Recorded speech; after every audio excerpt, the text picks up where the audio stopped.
तुमको अगर अपने सपने पूरे करने का मौका मिला है, तुम पर माता-पिता का साया है, माता-पिता का सपोर्ट तुम्हें मिला हुआ है, तुम्हारे पास पढ़ने-लिखने के लिए, तैयारी करने के लिए, आगे बढ़ने के लिए हर वो चीज़, हर वो सामान मौजूद है जिसकी तुम्हें ज़रूरत है। तो यकीन मानना मेरे दोस्त, तुम इस दुनिया के सबसे खुशनसीब इंसानों में से एक हो। क्योंकि दुनिया के लाखों करोड़ों लोग ऐसे हैं जिनको अपने सपनों के बारे में सोचने का मौका भी नहीं मिला। अगर तुम्हें ये मौका मिला है तो तुम पूरी ईमानदारी के साथ मेहनत करो, अपने सपनों को, अपने माता-पिता के सपनों को पूरा करो।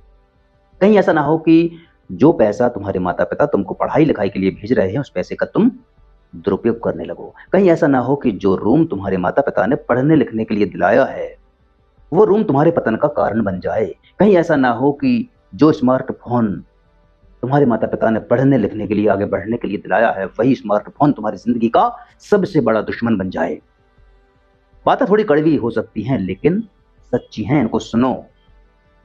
तुम्हारे माता-पिता किस तरह तुम्हें पैसा भेजते हैं, किस तरह से ईएमआई चुकाते हैं, किस तरह से अपने खर्चों में कटौती करते हैं और तुम्हारे पास वो सारी सुख-सुविधाएँ उपलब्ध कराते हैं, जिसकी तुम्हें ज़रूरत है। और अगर इसके बाद भी तुम मेहनत नहीं करते हो, अपने माता-पिता के सपनों को पूरा करने की कोशिश नहीं करते हो, तो ये समझ लो तुम अपनी ज़िंदगी को बर्बाद कर रहे हो। माता-पिता ने बड़े ही विश्वास के साथ तुम्हें पाला है और इस उम्मीद के साथ तुम्हें अकेला छोड़ा है कि तुम उनके सपनों को पूरा कर रहे हो। वो हमेशा तुम्हारे साथ नहीं रह सकते, लेकिन उनका सपना, उनकी उम्मीदें, उनका विश्वास तुम ही हो।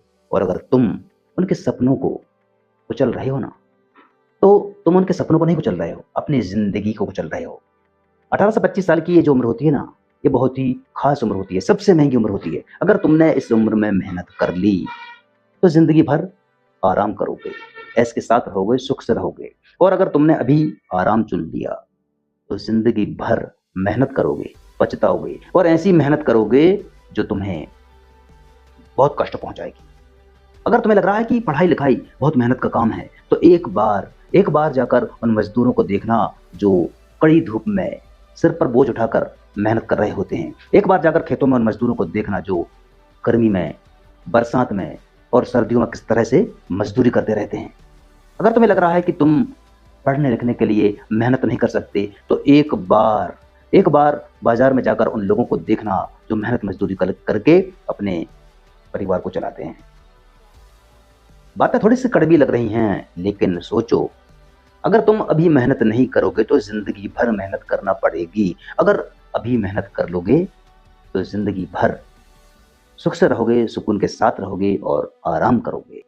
आज की वीडियो में सिर्फ इतना ही कहना चाहूँगा कि अगर आपको अपने सपनों को पूरा करने का मौका मिला है, तो इस मौके का फ़ायदा उठाओ और अपनी ज़िंदगी को बनाओ। अभी मेहनत करो और ज़िंदगी भर आराम करो।